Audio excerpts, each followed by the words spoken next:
In this video, I will show you how to transfer Amex points to United. So do take note that there is actually no direct transfer of Amex to United. However, you can go ahead and then put your Amex points into other Star Alliance partners. And then through that, I will actually show you how to do this. For example, let's head over to a new tab and search for Amex transfer partners, and we can see in here this membership rewards transfer. So head over and then click on that. So the United Airlines is affiliated with Air Canada, All Nippon Airways, and Avianca Life Miles. So let's head right here to the airlines option.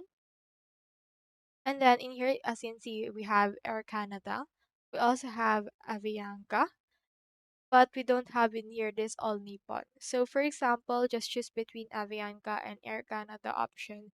Then click on the show details and then just log in, and then for that, just transfer your actual points to this Air Canada option, and then go over to the Air Canada website once you have done that.